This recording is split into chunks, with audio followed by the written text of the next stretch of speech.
بسم اللہ الرحمن الرحیم۔ معزز سامعین و سامعات، السلام علیکم ورحمۃ اللہ وبرکاتہ۔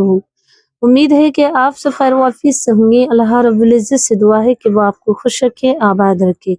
پیارے عزیزو، آئیے گا آج ہم استغفار کرنے کے ایسے زبردست فائدے سماعت کریں گے کہ آپ حیران ہو جائیں گے۔ آپ بالکل سننے کے بعد استغفار اپنے دامن میں سمیٹ لیں گے کہ میں ہمیشہ اسے پڑھتا رہوں گا، اپنے دامن میں سے سمو لیں گے، اپنے جسم کے روح میں استغفار بسا لیں گے۔ استغفار کرنے سے رب کا جلال بھی ختم ہو جاتا ہے، رب استغفار کرنے والے کو مقبول فرماتا ہے۔ جیسے کہ قرآن پاک میں اللہ تبارک و تعالیٰ نے حضرت نوح علیہ السلام کو حکم فرمایا کہ تم استغفار کرو، ہم تمہارے لیے برسات بھی کریں گے، باغات تمہارے ہرے کر دیں گے، ہم تمہارے لیے مال میں وسعت کریں گے، تمہارے مال کو بڑھا دیں گے، تمہاری اولادوں کو بڑھا دیں گے۔ استغفار کرنے سے، جیسے کہ حضرت نوح علیہ السلام کے زمانے میں ان کی قوم نے آپ کو بہت زیادہ ستایا، اس وقت جب لوگوں پہ بہت بڑا طوفان آیا، آسمان سے آگ کی بارش ہوئی اور اللہ کا قہر ان لوگوں پہ ٹوٹا، تو اس وقت حضرت جبریل آئے اور فرمایا، اے اللہ کے رسول، اور اللہ کی طوفان کو تھامنے کے لیے آپ اپنی امت سے کہیں کہ استغفار کریں۔ استغفار کرنے سے تمہارے جو باغات، جو تمام دنیا تختہ پلٹ ہو گیا تھا اس زمانے میں، اتنا اللہ کا قہر آیا، آگ کی بارش ہوئی، پودے، چرند پرند، تمام کھیتی باغات سب اجڑ گئے تھے۔ تب اللہ نے حکم فرمایا کہ آپ اپنی امت سے کہیں کہ وہ استغفار کریں تو ہم ان کے باغات بھی دوبارہ سے لگا دیں گے، استغفار کریں تو ہم انہیں دوبارہ سے اولاد بھی نصیب کر دیں گے اور ان کے درجے بلند کریں گے۔ تب حضرت نوح علیہ السلام کی امت نے استغفار کی اور بے شمار کی، جس کا یہ بینیفٹس ہوا کہ استغفار کرنے سے اللہ تبارک و تعالیٰ نے ان پہ اپنا فضل فرمایا، اپنے جلال کو کم کیا، اپنے طوفانوں کو تھام دیا، اپنے قہر کو کم کر دیا اور ان پر رحمتیں فرمائی۔ اسی طریقے سے اللہ کے رسول صلی اللہ علیہ وسلم کی ایک حدیث مبارکہ ہے، اللہ کے رسول صلی اللہ علیہ وسلم فرماتے ہیں، جو شخص استغفار کرتا ہے اللہ تبارک و تعالیٰ اسے میزان بھر کے نیکیاں دیتا ہے۔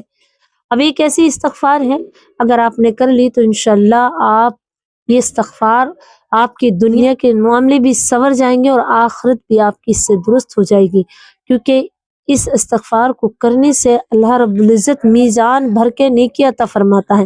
اب وہ کرنا کس طرح ہے آپ کو دیکھیے، آپ نے پڑھا ہوگا تیسرے کلمے میں یہ کلمہ بھی ہے، تو اس طرح آپ کو پڑھنا، آپ فجر کی نماز سورج نکلنے سے پہلے آپ کو یہ تسبیح پڑھنی ہے۔ پیارے جو استغفار کئی طرح سے ہیں، جیسے استغفر اللہ ربی من کل ذنب واتوب الیہ، استغفر اللہ لا الہ الا هو الحی القیوم واتوب الیہ، اس طرح سے بہت سے کلمے ہیں استغفار کے ساتھ۔ اور ایک استغفار یہ بھی ہے، استغفر اللہ استغفر اللہ، اور میری باز بہنیں کیسے پڑھتی ہیں، استغفار اس طرح نہیں ہے، صرف ایک کلمہ ہے، استغفر اللہ استغفر اللہ۔ آپ اسے جب پڑھیں گے نا استغفر اللہ، تو یہ اتنا وزنی ہے کہ اللہ تبارک و تعالیٰ کے قہر کو ختم کر دیتا ہے اور گناہوں کو مٹا دیتا ہے اور اس کی رحمت مچلنے لگتی ہے اس بندے کے لیے۔ تو استغفار کو لازم پڑھ لیں، لازم پکڑ لیں اور لازم اپنے اوپر کر لیں۔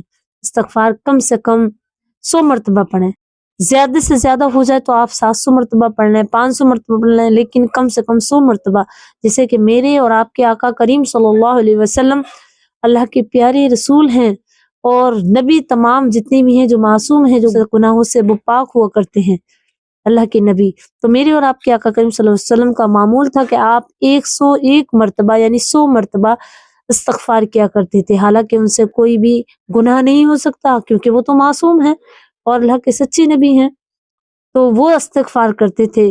فجر کی نماز پڑھنے کے بعد استغفار پڑھے اور سورج نکلنے سے پہلے یہ استغفار پڑھ لے تو اللہ تبارک و تعالیٰ اسے میزان بھر کے نیکیاں عطا فرمائے گا۔ اور وہ استغفار کون سی ہے؟ صرف ایک کلمہ ہے، چھوٹی سی استغفار ہے، اس طرح پڑھنی ہے آپ کو، سبحان اللہ وبحمدہ سبحان اللہ العظیم وبحمدہ استغفر اللہ، سبحان اللہ وبحمدہ سبحان اللہ العظیم وبحمدہ استغفر اللہ۔ یہ ہم نے اللہ کی تعریف بھی کی، اس کی حمد و ثنا کے بعد اپنے آپ سے توبہ بھی کی مطلب خود نے ہم نے اللہ کی بارگاہ میں توبہ بھی کی اور اس کی تعریف بھی کی۔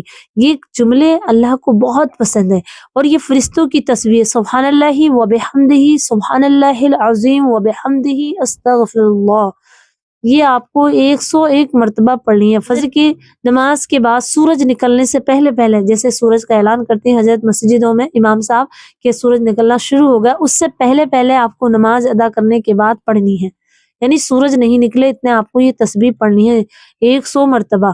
تو اللہ تبارک و تعالیٰ آپ کو میزان بھر کے نیکیاں دے گا۔ 313 بار پڑھیں تو اور بہتر ہے، لیکن کم سے کم ایک تسبیح پڑھیں، سبحان اللہ و بحمدہ، سبحان اللہ العظیم و بحمدہ، استغفر اللہ۔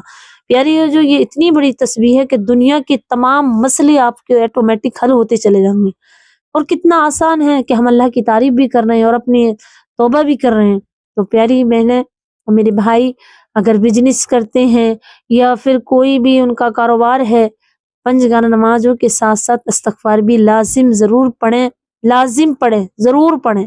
استغفار ہمارے گناہوں کو مٹا دیتی ہے، اور استغفار سے بہترین کوئی ذکر نہیں۔ تو پیاری جو امید کرتی ہوں کہ آپ ضرور کیجیے گا، اور مجھے اپنی دعا میں یاد رکھیں۔ السلام علیکم ورحمۃ اللہ وبرکاتہ۔